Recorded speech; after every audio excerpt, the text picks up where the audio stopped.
Queremos hablar de la importancia del empoderamiento del paciente en la prevención de fracturas por fragilidad. Damos la bienvenida a la doctora Pilar Sáez, coordinadora del Registro Nacional de Fracturas de Cadera, además es geriatra. Doctora Sáez, está aquí ya, bienvenida, ¿cómo está? Gracias por acompañarnos. Creo que tiene usted una presentación, ¿no? Sí, sí, sí. Si no le importa, voy también a llamar a Raquel Sánchez, paciente, tesorera de ECOSAR, que está ahí por ahí subiendo. Un aplauso para nuestra querida Carmen, una de las pioneras del mundo del asociacionismo. Y a Raquel Sánchez, que le voy a decir, que la acaban de conocer, la acaban de oír, estuvo con nosotros también en la radio, paciente de osteoporosis. Bienvenida Raquel también. Pues doctora Sáez, cuando usted quiera empezamos con la osteoporosis. Buenos días a todos. La verdad es que lo primero es agradecer el que me hayan invitado a este congreso. Es para mí el primer congreso para pacientes. Nunca había estado en un congreso para pacientes y espero que sea el primero de muchos porque el rato que he estado me ha gustado mucho la visión que se ofrece aquí. A mí me han encargado hablar de osteoporosis, de la importancia del empoderamiento del paciente, de qué pueden hacer ustedes como pacientes para mejorar este problema. Antes de nada, un poco la definición, que yo creo que lo saben todo. La osteoporosis es un problema de desbalance entre la resorción ósea y la formación. Si hay más resorción, se pierde más hueso, se debilita y hay más problema o más posibilidad de que se fracturen, que es el verdadero problema de la osteoporosis. A lo largo de la vida, desde que uno es niño hasta más o menos 25-30 años, se va ganando hueso y es ahí donde realmente hay que actuar o donde más hay que actuar. Hay que intentar tener un buen estilo de vida, una buena ingesta de calcio, de vitamina D y de ejercicio para obtener un gran pico de masa ósea para que luego no tengamos el problema de la osteoporosis. Luego, esa masa ósea que hemos adquirido se mantiene hasta más o menos los 50 años y a partir de ahí empieza un poco el problema de la pérdida, más que nada relacionada con la pérdida de hormonas. Esto es muy importante a la hora de hablar de prevención, que vamos a hablar luego. Muy importante la prevención primaria en la juventud, aunque no quiere decir que no haya que mantenerla durante toda la vida. Vamos ya con cifras. Cerca de 3 millones de personas en España tienen osteoporosis. Es la cuarta enfermedad crónica con mayor impacto. Es una enfermedad mayoritariamente de mujeres, casi un 80% de los pacientes son mujeres. Y va a aumentar de aquí al año 2034 hasta un 30% el problema de las fracturas por fragilidad. El problema de la osteoporosis, como decíamos, son las fracturas. 3 millones de personas tienen osteoporosis y al año 285.000 fracturas, datos de 2019, y cada año creciendo. Es algo parecido a lo que comentaban con la obesidad, una enfermedad no reconocida. Existe, tiene una gran trascendencia sanitaria, social, económica, pero no está reconocida y no se le da la importancia que tiene. Hay una gran falta de concienciación. Por hablar del gasto, que también importa mucho, este problema nos cuesta más de 4 millones de euros al año.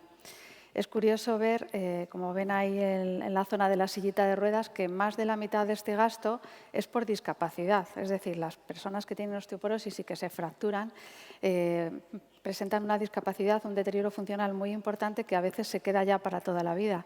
Y en la necesidad que tienen de que les atiendan, ya sea en residencias o en su casa, o la pérdida del trabajo de los hijos para atenderles, es eso lo que más gasto provoca. Los gastos hospitalarios o sanitarios son de 1.800.000, que no es desdeñable, pero no es tanto como el de la discapacidad. Y como ven, el tratamiento farmacológico al final es lo más barato, no provoca tanto gasto. Entonces, eso es lo que nos ocurre. Tenemos una ausencia de diagnóstico, no lo reconocemos, tenemos una fractura, pero nadie se ocupa de evaluar por qué se ha fracturado, qué enfermedad hay debajo, y ante la ausencia de diagnóstico hay una ausencia de tratamiento. Hasta el 64% de las personas que han tenido una fractura no reciben un tratamiento para evitar la siguiente fractura, y ese es el mayor problema que tenemos con la osteoporosis. ¿Y por qué es un problema? Pues porque si uno tiene una fractura va a tener 3 veces más de posibilidades de tener una segunda fractura si no se hace nada, después de la segunda 5 veces más de una tercera, después de la tercera 8 veces más de la cuarta. Y cuanto antes actuemos, antes vamos a poder evitar esta bola tan grande que se nos hace. Y por eso ahora mismo los expertos estamos insistiendo más en tratar, especialmente después de la primera fractura, porque son los pacientes que más riesgo tienen y son los pacientes que más se benefician del tratamiento. Hace unos años se insistía mucho en el tratamiento en las personas posmenopáusicas, en las mujeres posmenopáusicas, que la verdad es que no digo que no tengan riesgo, pero no suelen caerse tanto y la fractura es menos prevalente. Entonces, es más bien cuidado de la salud, de medidas no farmacológicas en esa edad, y cuando ya has tenido una fractura hay que ir ya a un tratamiento más completo. Por tanto, vamos a pasar ya a las propuestas de mejora. En las propuestas de mejora todos tenemos mucho que hacer, mucho que trabajar. Estamos en un congreso de pacientes y los pacientes tienen mucho que decir. ¿Qué hay que hacer? Primero, conocer la enfermedad. Tanto los médicos como los pacientes tenemos que conocer la enfermedad para poner los medios para evitarla. Luego, conocer los recursos que hay hoy en día para evitarla y luego colaborar juntos para conseguirlo. Vamos a conocer la enfermedad. Yo creo que la mayoría saben cuáles son los factores de riesgo que predisponen a tener fracturas por fragilidad. Los más importantes, los que provocan un riesgo alto: ser mayor de 65 años, tener un peso bajo, tener antecedente de alguna fractura nuestro o de nuestra madre, tomar tratamiento con corticoides o tener caídas o tener riesgo de caídas. Todos esos factores provocan un riesgo muy alto de tener una fractura por fragilidad. Y luego hay otros que son un poquito más leves, o sea, fumar, beber, una menopausia precoz, factores relacionados con las caídas como un déficit visual o algo así, provocan un riesgo moderado, pero también aumentan el riesgo de fracturas. Por tanto, ¿qué tenemos que hacer?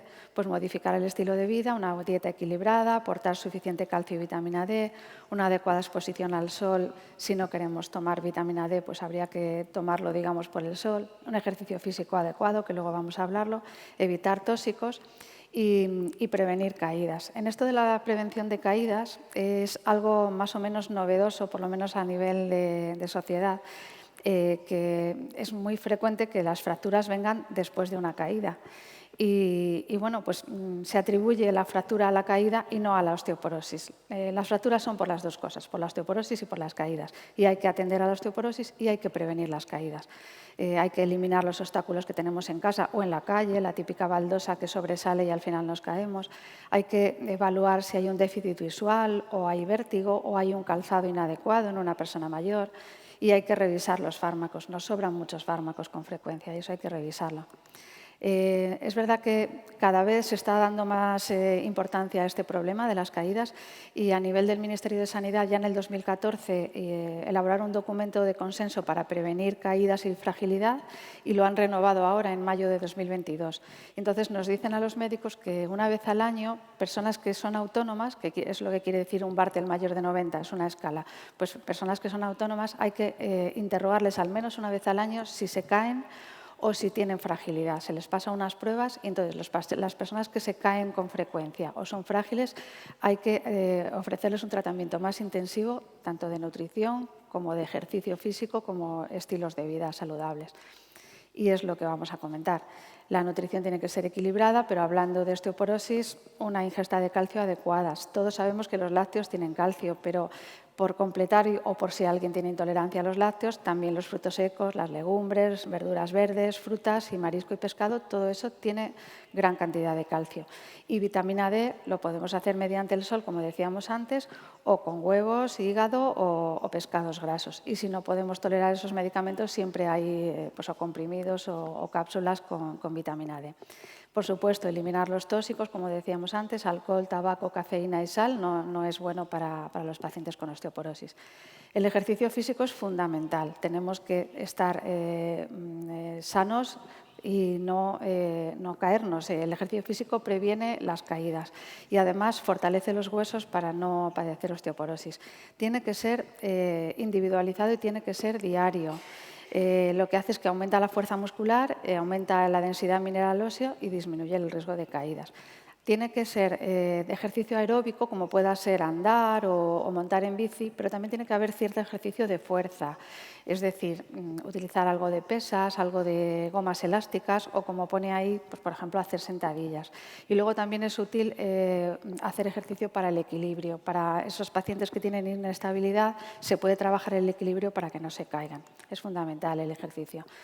Por supuesto, hay fármacos para la osteoporosis y muy buenos. Han demostrado una evidencia muy importante de que disminuyen las próximas fracturas y hay guías de práctica clínica como la que les presento aquí, de la SEION, donde nos dicen, según el riesgo y la edad del paciente, pues si tiene un riesgo moderado se utiliza un tipo de fármaco, si tiene un riesgo alto y tiene intolerancia oral, por ejemplo, se puede utilizar el denosumab, si tiene una buena tolerancia y es un poco más joven, los bifosfonatos, y para los que tienen un riesgo muy, muy alto se utilizan los osteoformadores. Los fármacos para la osteoporosis son eficaces. Es verdad que es una enfermedad crónica y hay que mantenerlos durante mucho tiempo, pero son útiles y hay que tenerlos en cuenta. Vamos al siguiente paso. Hemos dicho que el paciente tiene que conocer la enfermedad, tiene que conocer los factores de riesgo para prevenirlos. El siguiente paso es conocer los recursos. Los pacientes también tienen que saber qué recursos tenemos los médicos o qué modelos de asistencia tenemos para mejorar la asistencia, para mejorar la atención. Voy a comentar brevemente las cuatro propuestas. Las unidades de coordinación de fracturas, el poder emitir un código fractura, igual que hay un código ictus o un código infarto, las unidades de ortogeriatría y los registros de fracturas. Las unidades de coordinación de fracturas son un equipo multidisciplinar que se trata de detectar los pacientes que han tenido ya alguna fractura, se les evalúa a ver por qué se han fracturado, a ver si tienen osteoporosis y de qué causa es, se les pone el tratamiento farmacológico y no farmacológico, como hemos comentado antes. Siempre tiene que haber un coordinador que sea el que detecte los pacientes que tienen fracturas y él los deriva a la consulta para evaluarles y ponerles el tratamiento. Y tiene que haber una coordinación perfecta entre el hospital y atención primaria para que esto funcione. ¿Qué resultados han conseguido las unidades de coordinación de fracturas? Pues hay un mayor diagnóstico del problema, hay un mayor tratamiento, se aumenta el tratamiento hasta un 20%, incluso también la adherencia, y se ha disminuido un 5% las refracturas, es decir, después de la primera fractura se consigue disminuir nuevas fracturas, y también la mortalidad un 3%. Hay una organización internacional, la IOF, que reconoce a las unidades de fracturas según lo bien o lo mal que trabajen. Entonces, les dan medallas de plata, oro o bronce según cómo trabajen. A nivel mundial hay 735 unidades de fracturas y en España tenemos 76. Esto supone que solo el 18% de los hospitales españoles tienen unidades de coordinación de fracturas. Y esta es una de las cosas que ustedes, como pacientes, pueden ayudarnos a implantar, porque se ha demostrado que son útiles y es bueno que lo sepan para que lo pidan también. La siguiente propuesta sería el código fractura. Ustedes saben que hay código infarto y código ictus y que hay mucha prisa cuando uno sufre un infarto para que vaya al hospital, le pongan el tratamiento y no tenga repercusión importante. Pues en las fracturas deberíamos de tener un código fractura y también es una posibilidad para pedirlo. Hay mucha prisa en tratar a pacientes que han tenido una primera fractura para que no tengan la segunda. Y si tuviéramos que poner un código fractura, la más interesante sería la fractura de cadera, porque en la fractura de cadera también tenemos mucha prisa en operar. Los pacientes que esperan mucho tiempo para operar tienen muchas complicaciones e incluso hay veces que se mueren. Estos son datos de un informe internacional de la OCDE, donde pueden ver que la mayor parte de los países europeos operan a los pacientes con fractura de cadera en los primeros 2 días y nosotros solo lo hacemos en el 50% de los pacientes. Estamos a la cola en este tema y estamos intentando trabajar para operarles cuanto antes, pero es verdad que nos está costando. El código fractura de cadera yo creo que sería muy útil para ayudar. ¿Cómo tratamos a los pacientes mayores cuando ingresan en el hospital? La mejor manera de tratarles, sería la tercera propuesta, son las unidades de ortogeriatría. Es decir, un equipo multidisciplinar de traumatólogos, geriatras, internistas, anestesistas, para tratar los pacientes con una edad media de 86 años, que son la edad que tienen los pacientes con fractura de cadera, que se complican nada más entrar en el hospital. Empiezan a hacer complicaciones, úlceras por presión, neumonías, se les descompensa el corazón y necesitan, aparte del traumatólogo, un clínico que trabaje de forma conjunta con ellos. ¿Qué han demostrado las unidades de ortogeriatría? Que se les trata en menos tiempo, una estancia media menor, que se mueren menos, que caminan mejor cuando se van de alta y que es coste eficiente. Es una unidad que al final es barata, digamos, que lo que inviertes al final resulta barato. Esto que les estoy contando lo escribimos en un documento divulgativo para redes sociales y donde mostramos el beneficio para los pacientes, para los gestores y para el equipo multidisciplinar, con el apoyo de todas las sociedades científicas que ven ahí. Y, por último, la cuarta propuesta sería utilizar los registros. Las guías de práctica clínica nos dicen a los médicos cómo debemos trabajar, qué tenemos que hacer, cómo tenemos que atender a los pacientes, pero nadie nos mide si realmente las estamos aplicando o no. Por eso debemos utilizar los registros. Los registros son una auditoría. Lo que hacen es que medimos, recogemos información, detectamos déficit, implantamos mejoras para corregir esos déficits y utilizamos el mismo registro para ver si esas mejoras han sido útiles o no. Nos sirven como auditoría y para comparar unos hospitales con otros. En todos los países europeos hay un registro nacional de fracturas de cadera y en España no lo teníamos. Entonces, en el año 2017, un grupo de profesionales, geriatras, traumatólogos, internistas, anestesistas, rehabilitadores, que tratamos habitualmente a pacientes con fractura de cadera, nos juntamos y nos planteamos el hacer un registro nacional de fracturas de cadera. Empezamos a recoger datos en el 2017 y ya han participado en este registro 105 hospitales. ¿Qué nos da este registro? Pues nos da información. Ahora ya sabemos que la edad media de los pacientes con fractura de cadera de los hospitales que participan son 87 años, como ven ahí en el cuadro de la izquierda, que la mayoría se operan el 97% a pesar de tener 87 años, que tardan 10 días en el hospital, es una estancia media de 10 días, que tardamos 66 horas en operar, lo que les decía, tenemos que intentar reducir ese tiempo, que más de la mitad no vuelven a caminar a 30 días después de la fractura. Es decir, vamos viendo que tenemos muchas áreas de mejora. Si nosotros no tenemos un registro, no sabemos cómo lo hacemos y no podemos mejorar porque no tenemos esta información. Ahora ya la tenemos. Esta foto que ven ustedes aquí en la izquierda la tiene cada hospital cada 3 meses. Cada 3 meses les devolvemos los datos analizados y ellos ya saben dónde tienen los déficits para poder mejorar. Tenemos el aval de todas las sociedades científicas que ven allí a la derecha. Escribimos un informe anual con todas las actividades que hacemos a lo largo del año y los datos nosotros los presentamos de forma anónima. Eso es, por ejemplo, la demora quirúrgica de los diferentes hospitales que participan y ven que hay algunos hospitales que tardan en operar 15 horas solo y otros 120 horas. Hay una variabilidad tremenda en todos los resultados entre hospitales. Entonces, ¿qué hemos ganado en estos 5 años? Llevamos desde el 17 hasta el 21 trabajando con el registro, 100 hospitales participando. Bueno, pues esta es la gráfica de los beneficios del registro. Hemos reducido hasta 20 horas la demora quirúrgica, que es lo que tardan los pacientes en operarse. Movilizamos antes a los pacientes, antes solo la mitad les levantábamos al día siguiente y ahora ya el 70% de los pacientes les levantamos al día siguiente. Hemos aumentado el tratamiento de la osteoporosis, que antes solo se trataba el 36% de los pacientes y ahora ya el 50%. Y hemos reducido las úlceras por presión en un 1,5%. No hemos conseguido todavía que caminen mejor a 30 días. Es una de las áreas que tenemos que trabajar más para mejorar. Por tanto, ¿qué herramientas tenemos médicos y pacientes para mejorar la atención de pacientes con fracturas? Código fracturas, unidades de coordinación de fracturas, una mejor coordinación entre primaria y hospital, las unidades de ortogeriatría, que no sabemos cuántos hay en España y nos encantaría que las hubiera en todos los hospitales, utilizar el registro de fracturas, que de momento es voluntario, es un trabajo voluntario de todos esos 300 profesionales. Nos gustaría mucho que fuera una iniciativa del Ministerio, como es en todos los países. En todos los países o las consejerías o el Ministerio ponen un registro de fracturas con personal propio y no es un trabajo voluntario. La tercera parte, colaborar clínicos, sociedades científicas y pacientes para lograr todo esto. Hace 2 días hemos estado, ¿verdad?, en el Ministerio hablando en el Congreso de los Diputados con 2 diputados. Es lo que tenemos que hacer. Tenemos que transmitir tanto pacientes como sociedades científicas como médicos a los políticos que estas herramientas son útiles y que las tienen que implantar. No solo las haya en 18% de los hospitales, lo tienen que tener todos los hospitales.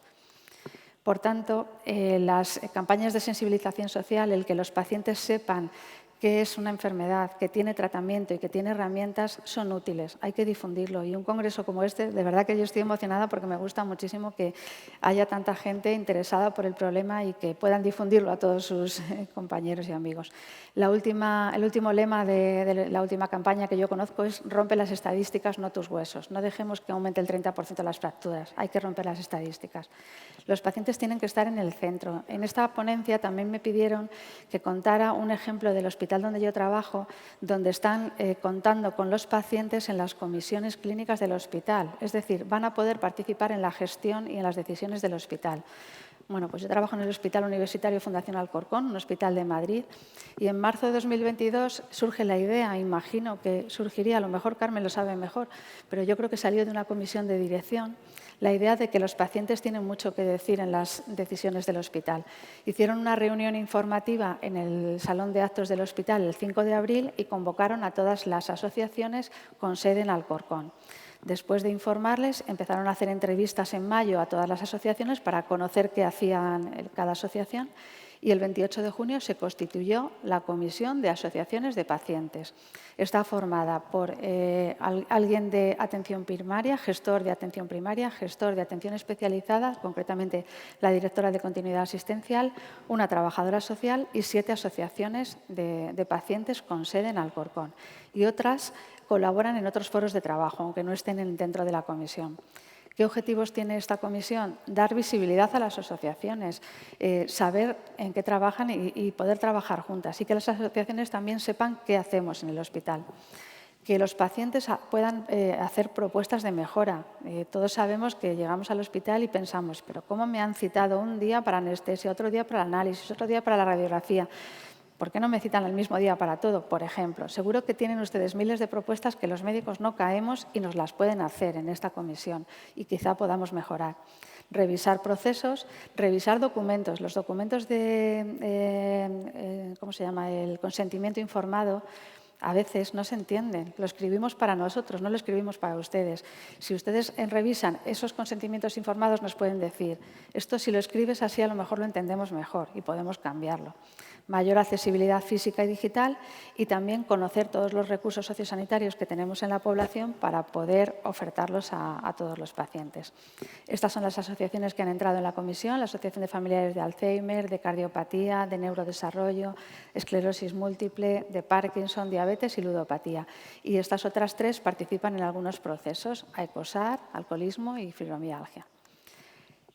Lo último ya que me pidieron es que comentara cómo se organiza una unidad de coordinación de fracturas. La verdad es que quizá no sea la más apropiada porque todavía no la tenemos en Alcorcón, pero bueno, de mi cosecha, pensando un poco otras que sí que hemos montado y cómo lo han hecho en otros hospitales, para crear una unidad de coordinación de fracturas primero tienes que identificar en el hospital qué profesionales están interesados en colaborar, en hacerla. Después hay que consensuar el modo de atención, juntarles en una reunión y decir cómo lo vamos a hacer, cómo vamos a trabajar para prevenir las fracturas. Después, proponer las medidas que vamos a hacer y estimar los recursos. Necesitamos una persona más, una enfermera, un médico más, estimarlo y presentarlo a dirección, a ver si cuela, digamos, a ver si se consigue ese recurso. Y adaptar la nueva actividad, la nueva unidad de coordinación de fracturas a los recursos que nos den. Si nos dan algo mejor y si no, pues intentar avanzar, aunque sea sin recursos.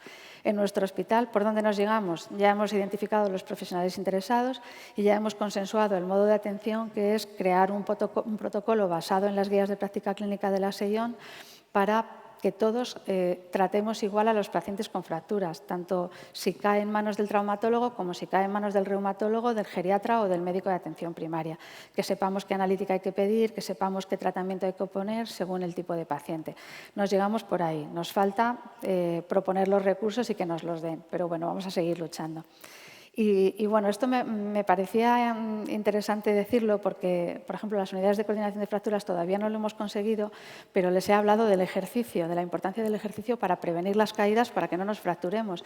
Y curiosamente, en una conversación con el ayuntamiento, después de darles una charla como la que estamos dando hoy de caídas a pacientes, a pacientes mayores, como lo había organizado el ayuntamiento, después de esa charla quedamos en la posibilidad de organizar un programa de prevención de caídas en un polideportivo del ayuntamiento. Y fue algo que nosotros no buscamos y nos hemos encontrado. Y es que son así las cosas. Tienes que intentar buscar a la gente que pueda estar concienciada con el problema y en el 3 de noviembre empieza este programa de ejercicio para pacientes que se caen y intentar evitar que se caigan. Pacientes sin edad, da lo mismo que tengan 80 o 90 años. Un grupo de 12 pacientes en las que monitores de deporte van a intentar que no se caigan. Es decir, tenemos que aprovechar todo lo que se nos ponga por delante para evitar las caídas y evitar las fracturas.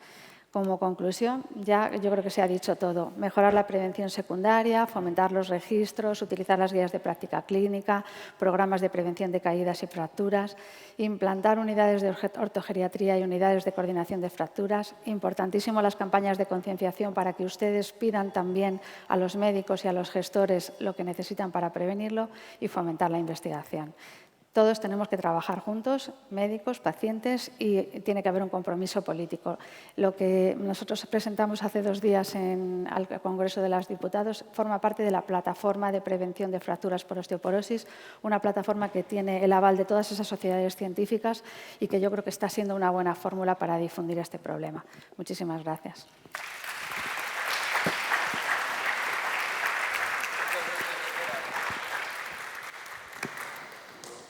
Se están mejorando la letra últimamente ya, ¿eh?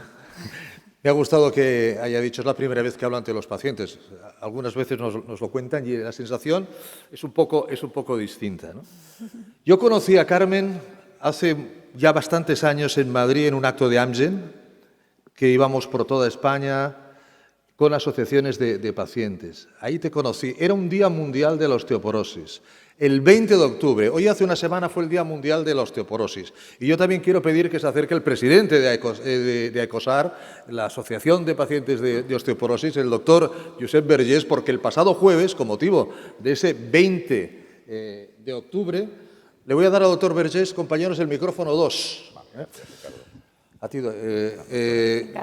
que nos cuente resumidamente, si es posible, en qué consistió, ¿no? Sí, bueno, lo ha comentado. Mundial.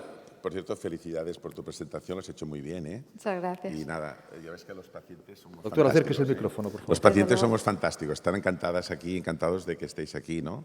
Desde luego Pues que mira, sí. fue el día 20, fue muy exitoso, se hizo, dijéramos, a través de la plataforma de pacientes, ¿no? Y entonces, bueno, pues estaba la SEIOM, estaba también la FOEMO y después estábamos, pues, a COSAR, ¿no? Y entonces, bueno, en este caso tú, Carmen, creo que estabas en una televisión en Toledo, pues sabes que Carmen es televisiva, en fin, va, ¿no? Vas al Congreso de los Diputados, en fin, o sea que...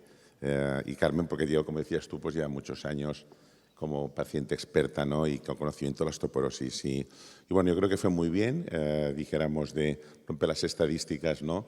Y cuida tus huesos, ¿no? Yo creo que fue una buena eslogan. Y nosotros, para contentarte, que desde ACOSAR y OAF igual, somos extremadamente a favor de todo esto. Es más, formamos parte, dijéramos, a nivel científico de la plataforma, a nivel de pacientes, pues está Carmen, también está Raquel, que han venido, y muchas de las pacientes que tienen osteoporosis. Colaboramos intensamente y, bueno, lo que haga falta, ahí estamos. Y cuenta con nosotros con el tema del registro. Porque, bueno, a ver, nosotros en el Ministerio de Sanidad ya nos conocen, ¿sabes? En buen sentido, ¿no? Por tanto, esto es un tema de hacer presión y en ese sentido me parece que es fundamental, ¿no? Por tanto, los pacientes estamos totalmente a favor, ¿me entiendes? Y vamos a ayudar lo que haga falta, ¿no? Porque es una enfermedad, pues, muy importante la osteoporosis, ¿me entiendes? Y las cifras que tenemos de fracturas es espectacular, ¿no? Y va a ir a más, ¿no? Por lo tanto, todo esto yo creo que es fundamental. Pero bueno, que los pacientes estamos por la labor, que hacemos cosas y que estamos allí, que lo entendemos y que apoyamos. Siempre, lógicamente, pues los médicos aquí, la palabra la tenéis vosotros, pero los pacientes estamos por esta labor. Esto lo quería comentar más que nada porque ha salido, ¿no? Yo quería preguntarle a Raquel, te lo pregunté el otro día en la radio, pero es que no me acuerdo. ¿Cuánto hace que te diagnosticaron osteoporosis, Raquel? Muchísimo. No, a Raquel.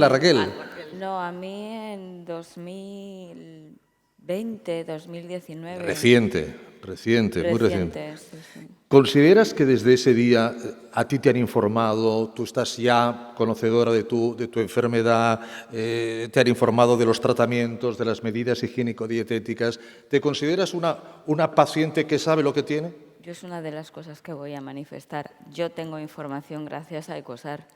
De mis médicos no tengo ninguna. Es más... Ponemos en valor asociaciones de pacientes. Creo, vamos, 100% apuesta a tope. Es que yo creo, o sea, es muy triste que tengas que asumir que sea una regla de juego normal el que no tengamos esa sensación de abandono, ni la hayamos tenido durante la pandemia, porque no estamos acostumbrados a un seguimiento. O sea, no lo hemos echado de menos y esto es muy triste. Entonces, durante todo ese tiempo que estamos abandonados, gracias a personas como el doctor Vergés vamos, el contacto mismo con los pacientes es el que nos aporta el día a día. Si nosotros no nos cuidamos, nadie nos va a cuidar.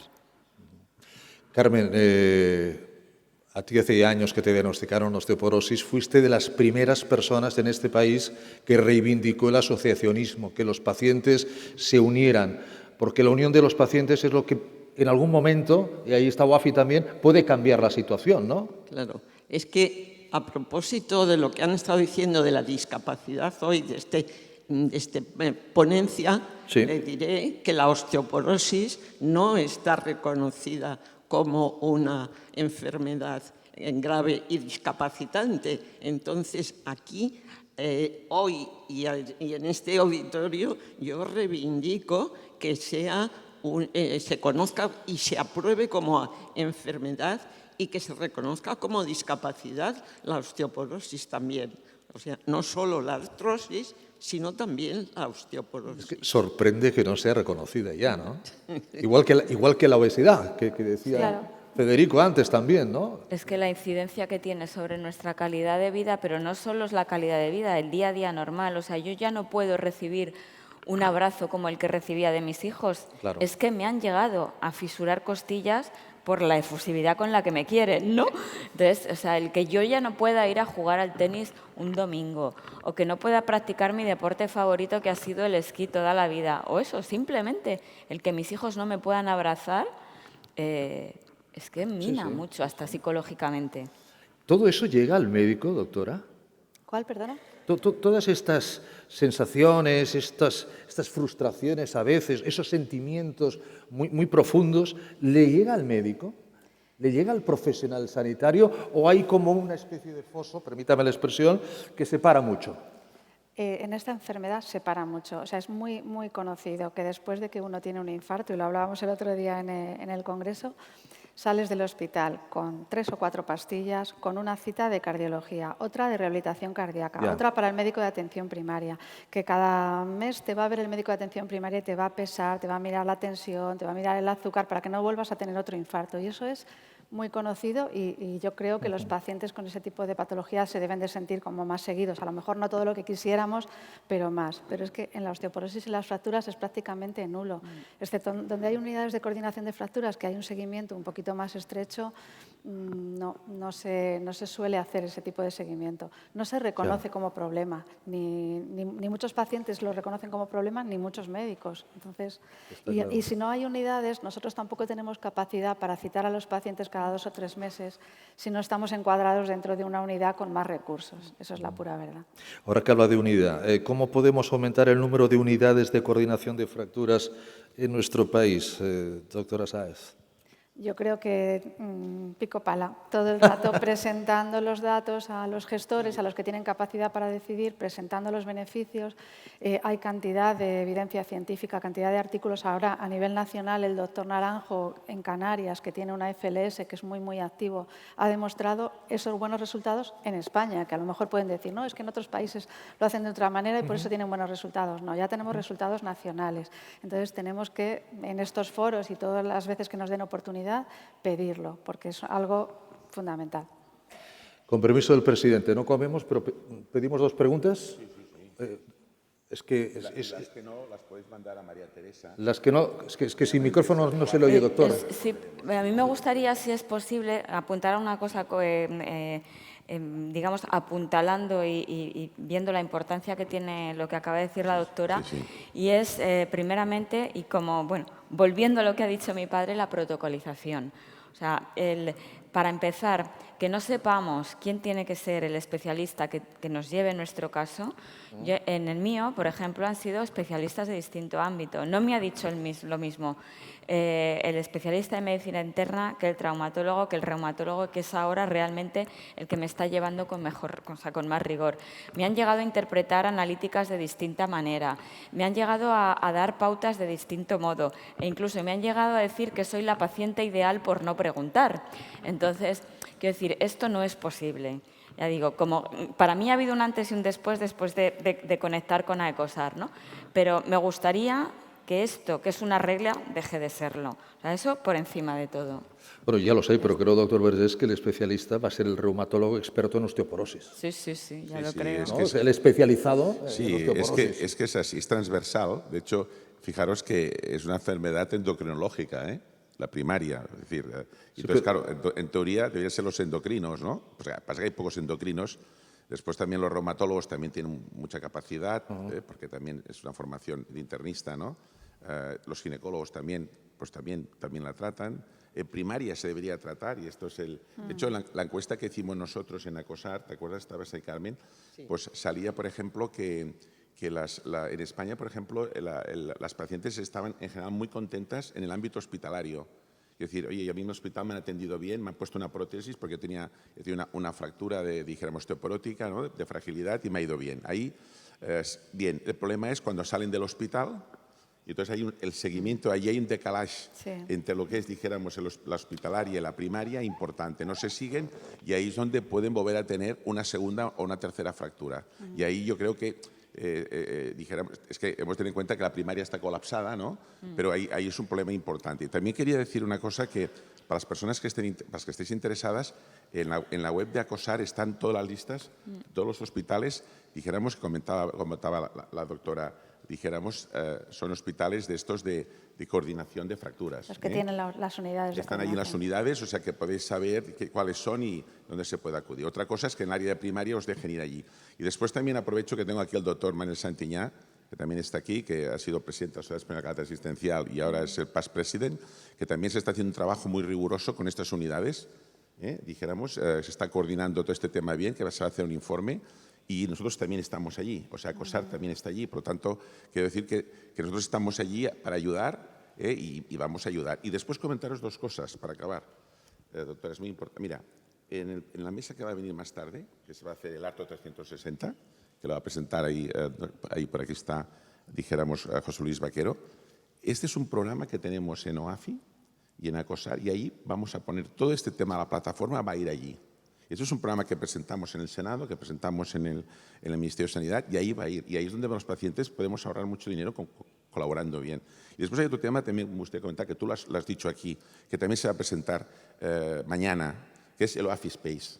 El OAFI Space es el primer programa que yo conozco a nivel mundial donde, con arquitectos y médicos, lo que definimos cómo tienen que ser los cuartos de baño, las casas, ¿me entiendes? Porque, claro, hay un 4% de fracturas que se producen en el cuarto de baño, simplemente porque no hay agarradores, o simplemente porque no hay un plato de ducha. Hay bañeras, las famosas bañeras son lo peor que puede haber para la osteoporosis, sobre todo gente mayor, porque se caen y se resbalan, ¿no? Todo esto lo vamos a ir poniendo, porque son cosas que se pueden ir. Por lo tanto, tenéis aquí en los pacientes, vamos, unas máquinas, ¿me entiendes?, brutales para hacer las cosas, ¿no? O sea, que esto, contar con nosotros, y pienso, de hecho, Santiago Niño Becerra lo comentaba hoy, el papel que tienen los pacientes va a ser muy importante. Claro, la sí, prevención, cada vez más. y cada Claro vez que más. sí. ¿No? Porque lo estamos empoderando, ¿me entiendes?, queremos mejorar y bueno. Dos preguntitas, ¿no? Dos preguntitas del público. Adelante. Adelante, señora. Buenos días. Una pregunta. Esa moda tan importante que ahora hay, que a los niños no se les da leche porque se les da otras cosas, ¿eso es bueno, doctora? Lo bueno es una dieta equilibrada y no retirar nada de la dieta. Hombre, a ver, si hay alguien que tiene una intolerancia a la lactosa, pues lógicamente habrá que buscar otra opción, pero bueno no es. No es bueno. Vale. Yo soy adicta a la leche, y siempre me dicen que he acumulado tanta leche que tengo los huesos perfectos. Y veo alrededor mío los niños que no les dan leche. Y yo me sorprendo una barbaridad. Sin embargo, cada caso es un mundo, por eso es muy importante estudiar, yo creo, el caso, como digo, de cada paciente, porque yo soy igual, adicta a la leche a ultranza, y sin embargo tengo una osteoporosis gravísima. Entonces, quiero decir, mi evolución ha sido distinta, tendré un componente genético, no sé lo que será, pero desde luego en este caso yo también avalo el tema, también a mis hijos se lo hago saber, y sobre todo teniendo en cuenta una de las cosas más importantes que he aprendido también en la asociación, y es que, y lo acaba de decir la doctora, todo lo que tú vayas haciendo hasta cumplir más o menos 25 o 30 años va a determinar en mucho tu futuro. Y si no bebes leche, ya tienes un componente que si tienes encima digamos, un factor genético, ya estás muerto. Claro. Porque si no lo tienes que obtener de otras fuentes Eso es. que son farmacéuticas y teniendo productos naturales. Como es la leche, el yogur, el queso, y las acelgas, todas esas cosas las puedes obtener de forma natural. Entonces yo creo que es mucho mejor. Habrá una mesa de la doctora Ranz justamente de este tema. Sí, de toda la dieta en el caso de la osteoporosis.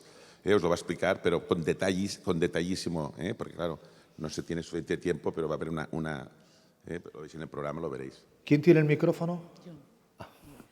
No lo veía, estaba aquí tan cerca. María Teresa. Estamos fuera de tiempo, o sea, solo una pequeña reflexión de todo lo que se ha hablado. Felicidades, doctora. Qué suerte que en el 2017 se juntaran estos profesionales como ustedes y hicieran algo pensando en eso, sensibilización, porque es lo que nos falta en todas las asociaciones.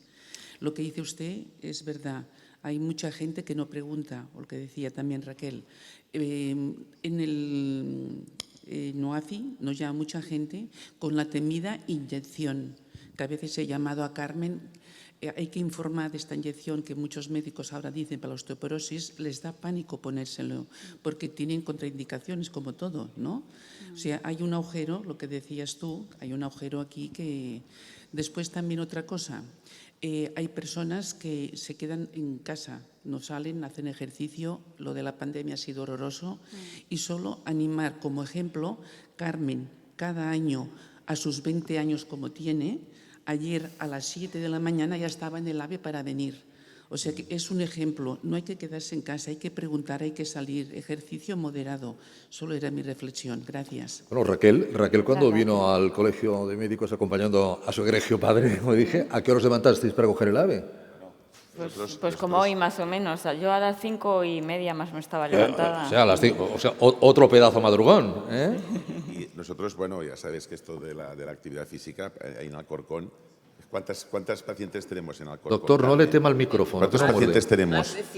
Más de 150 pacientes hay en Alcorcón. O sea, que esto tenemos que O sea, convertirlo ha en sido una miles. labor de empezar con cinco personas. Yo quería también, porque la terapéutica de la osteoporosis no tenemos mucha, quizás algo más que la artrosis, ¿no? Pero que hay una buena noticia, ¿no? Y es que recientemente pues, la cartera de servicios ha aprobado un nuevo fármaco, es el romosozumab, que es un fármaco pues, que probablemente algunas de las pacientes que realmente pues, tienen osteoporosis, han tenido fracturas, pues probablemente va a cubrir estas necesidades. Ya sabéis que en farmacología un fármaco no lo cubre todo, o sea, esto es ojalá, pero probablemente haya pacientes, dijéramos, que les puede ser de utilidad. Esto lo iremos viendo próximamente, ¿no? Iremos viendo pues, la eficacia de este nuevo medicamento para la osteoporosis, porque decir que como dato positivo ha costado que se aprobara, creo que hemos estado 2 años y medio o 3, o sea que se aprobó en la agencia europea y después en la agencia española, pero después hay el problema en cartera de servicios, como comentaba ayer Carlos Lenz y comentaban ayer toda la gente que pasó de la agencia europea por aquí. Pero bueno, se ha aprobado, Ya ¿no? está, Que yo creo ya que es lo una tenemos, buena expectativa, ¿no? Tenemos ya un buen arsenal y ya tenemos mucha experiencia con varios fármacos. Es verdad que hizo mucho daño, como dice la compañera, algunos efectos secundarios que crearon alertas y que lo que ha provocado es que algunos médicos de atención primaria le cogieran miedo al tratamiento, incluso se han retirado tratamientos. Esto, como todo, es conociendo la enfermedad y conociendo los fármacos, no tienes que tenerle miedo, es ponerlo al paciente indicado y ya está.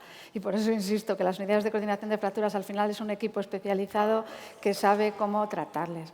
Y ya que has comentado lo de la Asociación de Calidad, está haciendo un trabajo también buenísimo porque están intentando organizar las unidades de coordinación de fracturas con mucha calidad. Y la verdad que conociéndolo desde dentro me parece un trabajo estupendo. Solo quería añadirles que cuando el médico le pone a una paciente un tratamiento, hay 2 cosas importantes. Una, que ese tratamiento es especial porque el médico ha visto su historia clínica y es el suyo, no el de la vecina ni el de la otra amiga. Y lo otro, el que no lo dejen los efectos adversos, todo el mundo sabe que los medicamentos tienen efectos adversos y si el médico te lo ha mandado, está seguro que puedes tomarte ese fármaco y que el efecto adverso va a ser mínimo en relación con el beneficio que vas a obtener.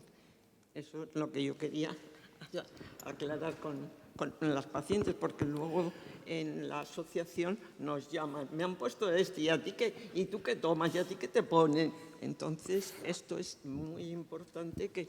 María Teresa, hay que visitar los stands, ¿no?